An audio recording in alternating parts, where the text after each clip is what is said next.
7th standard term 1 chapter 1ல number சிஸ்டமில் 7th question என்ன கொடுத்துருக்குறாங்கன்னா what number should be added அப்படின்றாங்க. அதாவது எந்த நம்பர் -17ஓட ஆட் பண்ணால் நமக்கு -19 கிடைக்கும்.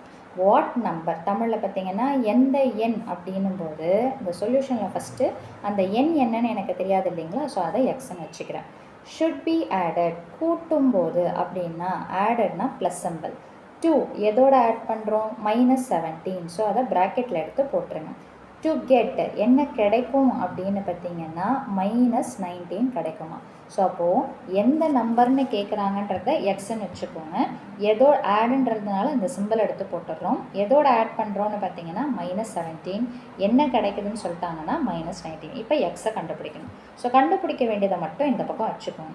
இப்போது இந்த ரெண்டு சிம்பிள் எப்போவுமே பக்கத்தில் வரக்கூடாது. அப்படி வந்ததுன்னா நீங்கள் என்ன பண்ணணும்னா இதை ரெண்டுத்தையும் ஒன்றா மல்டிப்ளை பண்ணி போட்டுடணும்.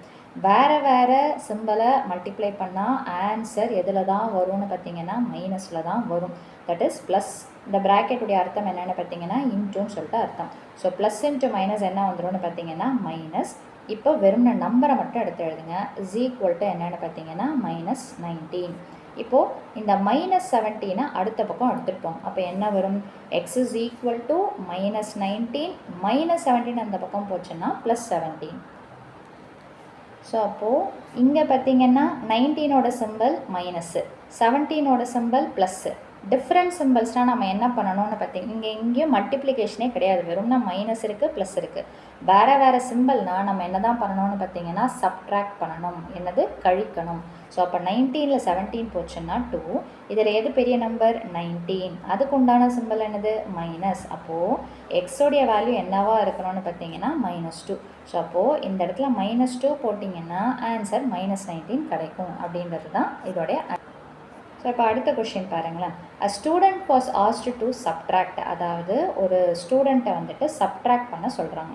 எதையும் சப்ட்ராக்ட் பண்ண சொல்கிறாங்க, -12 ஃப்ரம் -47. இதில் நிறைய பேர் என்ன தெரியுமா தப்பு பண்ணுவீங்க, -12 போட்டுட்டு மைனஸ் போட்டுட்டு -47. அதாவது ரெண்டு விதம் இருக்குது. -12 போட்டுட்டு -47. ஒன்று நல்லா கவனிச்சிங்கன்னா கொஸ்டின்லேயே மைனஸ் இருக்குது. இந்த மைனஸ் இந்த சப்ட்ராக்ஷன் கழித்தல் அப்படின்றதுக்கு உண்டான சப்ட்ராக்ஷன். ஸோ சிம்பிளை கிளியராக புரிஞ்சுக்கிட்டால் மட்டும்தான் இந்த கான்செப்ட்ஸ் எல்லாமே கிளியராக புரியும். ஸோ அப்போது இங்கிலீஷ் மீடியம் பார்த்தீங்கன்னா ஃப்ரம்முக்கு அப்புறமா என்ன நம்பர் கொடுக்குறாங்களோ அதுதான் ஃபஸ்ட்டு வரணும். தமிழ் மீடியம் பார்த்தீங்கன்னா இதிலிருந்து கழிக்க அப்படின்னு சொல்லிட்டு இதிலிருந்து அப்படின்னு சொல்லிட்டு சொல்லுவாங்க. ஸோ அப்போது பெரிய நம்பர் முன்னாடி வரணும்னு நான் சொல்லலை. ஃப்ரம்முக்கு அப்புறமா என்ன இருக்குது தமிழ் மீடியம் பார்த்தீங்கன்னா -12 47லிருந்து -47லிருந்து கழிக்க அப்படின்னு சொல்லிட்டு சொல்லும்போது அந்த சென்டென்ஸை புரிஞ்சிக்கிட்டு அதுக்கேற்ற மாதிரி எந்த நம்பர் ஃபஸ்ட்டில் வரும்ன்றதை நீங்கள் போடணும். ஸோ அப்போது ஃப்ரம்முக்கு அப்புறமா என்ன இருக்குது -47. இது அடிஷனாக சப்ட்ராக்ஷனாக அப்படின்னு பார்த்தீங்கன்னா சப்ட்ராக்ஷன் அப்படின்னா என்ன பண்ணணும், மைனஸ் போடணும். ஸோ மைனஸ் வந்தாலே பெட்டர் சாய்ஸ் என்னென்னா எந்த நம்பர் போட்டாலும் ப்ராக்கெட்டில் போட்டுருங்க. இப்போ -47 எடுத்து எழுதியாச்சுங்களா. அடுத்தது என்ன நம்பர் இருக்குது -12. ஸோ அதையும் ப்ராக்கெட்டில் போடுங்க.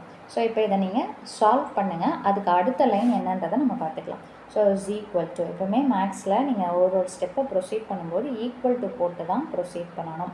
ஸோ இப்போ இந்த ப்ராக்கெட்டை நான் ரிமூவ் பண்ண போகிறேன். ஸோ வெறும்னு -47 எழுதிக்கோங்க. இங்கே பாருங்கள், இங்கே ஒரு மைனஸு இங்கே ஒரு மைனஸ். அப்போ ரெண்டு மைனஸ் வந்ததுனாலே அதை சேர்த்து விட்டுறணும். அப்போ சேர்க்கணும் அப்படின்னா ஒரே சிம்பிளை நான் மல்டிப்ளை பண்ணால் ஆன்சர் ப்ளஸ் வரும். அதே வேறு சிம்பிளை மல்டிப்ளை பண்ணால் ஆன்சர் மைனஸில் வரும். இதை ரிப்பீட் மோட்டில் பண்ணிக்கிட்டே இருந்தீங்கன்னா உங்களுக்கு கிளாரிட்டி கிடச்சிரும். சிம்பிளை சேர்த்தாச்சுங்களா. அப்போ மீதி என்ன இருக்குது 12. இப்போது 47ஓட சிம்பிள் மைனஸு, 12ஓட சிம்பிள் ப்ளஸ்ஸு. வேறு சிம்பிள்னால் என்ன பண்ணணும்னு சொல்லியிருக்கோம், சப்ட்ராக்ட் பண்ணணும். அப்போ எப்படி சப்ட்ராக்ட் பண்ணலாம், 7ல் 2 போச்சுன்னா 5, 4ல் 1 போச்சுன்னா 3. பெரிய நம்பருடைய சிம்பிள் பெரிய நம்பர் 47, அதோடைய சிம்பிள் என்னென்னு பார்த்தீங்கன்னா மைனஸ். ஸோ இதோடைய ஆன்சர் -35. இப்போ கொஸ்டினை பாருங்கள். He got -30. அந்த பையன் என்ன பண்ணுறானா -30ன்ற ஆன்சரை போடுறானா. அவன் கரெக்டாக நீங்களே சொல்லுங்கள் பார்க்கலாம், கரெக்டாக இல்லையா. நம்ம கரெக்டாக புரிஞ்சு சிம்பிளை புரிஞ்சு போட்டோம்னா இதுதான் கரெக்டான ஆன்சர். புரியாமல் போட்டிங்கன்னா இந்த மாதிரி தப்பான ஆன்சர் தான் வரும். ஸோ இதுக்கு உண்டான ஆன்சர் -35. அப்போ நீங்கள் என்ன கன்க்ளூட் பண்ணி எழுதி முடிப்பீங்க, no the student was wrong, அல்லது the correct answer is -35, therefore the student answer is wrong அப்படின்னு சொல்லிட்டு சொல்லணும். தமிழ் மீடியம் சரியான மதிப்பு -35. எனவே மாணவனின் விடை தவறானது அப்படின்னு சொல்லிட்டு எழுதி முடிக்கணும். ஸோ அவ்வளோதான் இந்த சம்மோட சொல்யூஷன். மீண்டும் அடுத்த பதிவில் வேறொரு சம்மோடு சந்திக்கிறேன். வீடியோ பயனுள்ளதாக இருந்ததுன்னா மறக்காமல் லைக் பண்ணுங்கள், ஷேர் பண்ணுங்கள், சப்ஸ்கிரைப் பண்ணுங்கள். தேங்க்யூ.